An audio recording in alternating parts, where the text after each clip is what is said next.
Selamat bertemu kembali dalam tayangan Tapak Kocil. Warta cepak komando gokil. Nah, kawan-kawan, kesempatan yang istimewa kali ini, saya punya tamu yang luar biasa. Datang di studio Jeding Production. Mau tahu? Nah, iya. Beliau adalah Bapak Dr. Sumbo Tinarbuko MSN. Beliau itu dosen komunikasi visual atau DKF Fakultas Seni Rupa dan Pasca Sarjana ISI Yogyakarta. Beliau selain seorang dosen, edukator, juga pegiat resik sampah, ISAES, menulis buku, dosen terbang, dosen mabur, terus kadang-kala juga menjadi narasumber di berbagai seminar, diskusi, dialog kaitannya dengan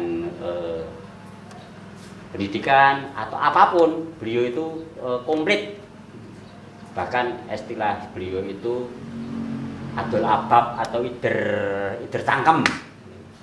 Ekstremnya begitu. Selamat sore atau selamat metal.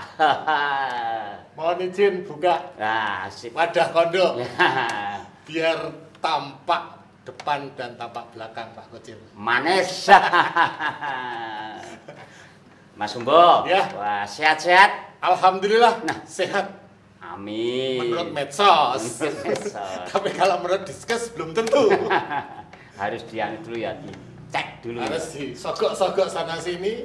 PCR itu ya. Tensi, gula darah, cek darahnya. Itu. Ya. Tapi Mas Sumbo itu selalu sehat, soalnya beliau ini selalu bersemangat, dimanapun selalu nulis, produktif beliau ini. Mas Sumbo, ya. Mas Sumbo itu selain dosen DKF di DKV, Mas. DKV ya. DKV. Desain komunikasi visual. Desain komunikasi visual, ya. Juga aktif di luar sebagai pegiat. Angger wis resik sampah ngono kae to. Sampah visual, ada baliho atau spanduk rentang tegak itu nempel neng wit itu copot, entah apapun temanya. Bisa diceritakan Mas Sumbo tentang jenengan resik sampah itu? Iya. Terima kasih Pak Kocil. Ini jadi jeruk makan jeruk ya. Saya sama Pak Kocil itu dulu sama-sama wartawan. Pak Kocil sudah purna tapi masih ada di bawah bendera. Ya, ini terpampang di belakang ini ya. Sponsornya ini terpampang di situ. Kalau saya sekarang posisi saya sebagai tukang nulis gitu kan ya. Nah, kemudian sebagai PNS, dulu sebutannya PNS, tapi sekarang disebutnya dengan ASN. Sebagai ASN Pak Kocil, saya tidak boleh egois.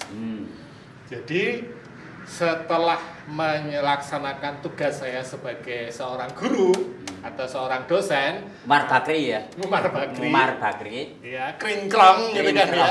Nah, kemudian saya harus memberikan ruang kepada masyarakat. Nah, kemudian memberikan waktu, pemikiran kepada masyarakat, kepada kota Yogyakarta yang membesarkan saya dan memberikan saya hidup dan kehidupan di Jakarta, maka saya harus balas budi. Caranya adalah sesuai dengan disiplin ilmu saya. Ilmu saya yang saya pelajari sejak tahun 85 sampai sekarang, itu sudah kira-kira kalau sesuai dengan status saya sebagai PNS, saya diangkat, dilantik sebagai PNS tahun 92 sampai sekarang, ya meh 30 tahun itu loh, kurang 2 tahun lagi. Nah, itu saya harus memberikan budi baik, mengembalikan kepada masyarakat agar karma baiknya juga kembali.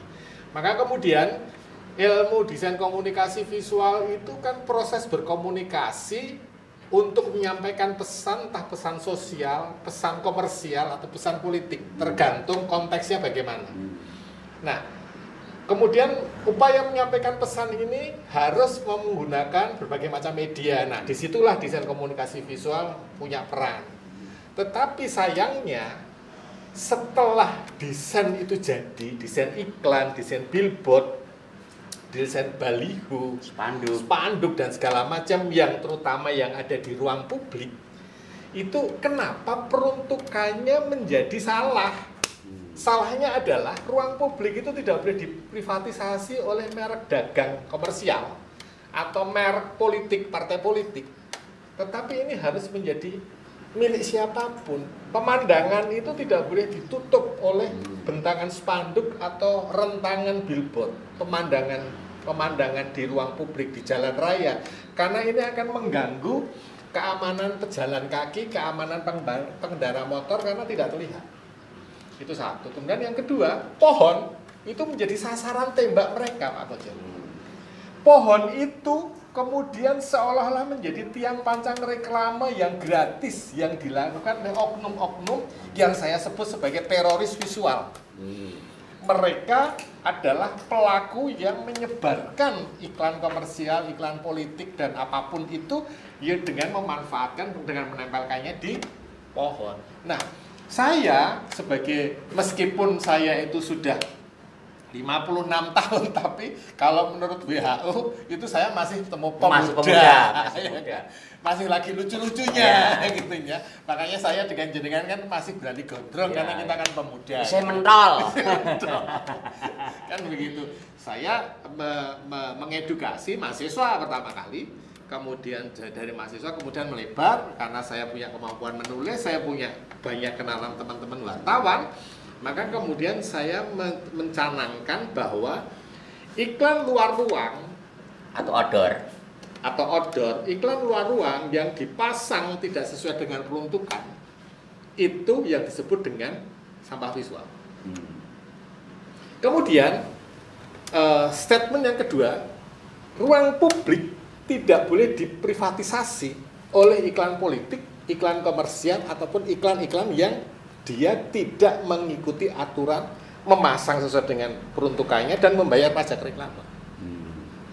Kemudian saya menciptakan 5 sila sampah visual. Saya terinspirasi dengan Pancasila. 5 sampah visual itu diantaranya adalah saya menyebut beberapa tempat-tempat yang hukumnya haram untuk dipasangi iklan luar ruang.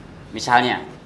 Pohon, trotoar, kemudian taman kota, bangunan heritage, jembatan, berbagai macam tiang telepon, tiang listrik, rambu penerangan jalan, dan seterusnya. Itu yang selama ini selalu dijarah oleh teroris visual. Atas perintah dari pemilik merek barang dan jasa, yang kemudian masuk kepada biro iklan masuk ke percetakan punya tukang yang masang. Nah, ini antara yang satu dengan lain putus. Tidak ada koordinasi. Tukangnya waton masang gitu ya? Ya. Nah, cilakanya pemerintah, ini awal-awal gerakan saya ya, pemerintah itu seolah-olah membiarkan saja. Karena apa? Apakah mereka bayar pajak ataupun tidak, bagi mereka itu dianggap bukan masalah. Padahal itu sudah mengganggu kemerdekaan ruang publik, mengganggu kemerdekaan warga yang ada di ruang publik. Ruang publik nggak boleh diprivatisasi. Maka saya membangun gerakan. Gerakannya adalah lewat mahasiswa. Saya katakan, kebetulan saya mengajar waktu itu masih dipercaya, diberi tugas, diberi amanah untuk mengajar mata kuliah kritik desain. Gimana caranya ngajari kritik desain yang real, tidak abstrak, tidak ngoyoworo, tidak teoritis.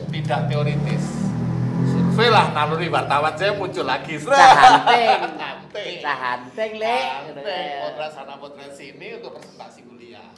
Ini loh, seperti ini adalah menjadi dosa sosial orang DKV. Apa yang harus kita lakukan? Wah, mereka mulai panas. Ya paling gampang disabot, Pak. Sebentar, jangan hanya sekadar nyabut. Nanti urusannya kita bisa konflik dengan para pihak. Kita harus lihat dulu modusnya gimana. Yuk kita lakukan penelitian. Caranya adalah kita buat tulisan-tulisan yang kaitannya dengan itu, kita bombardir di ruang publik. Waktu itu Facebook sudah ada, sehingga lebih cepat.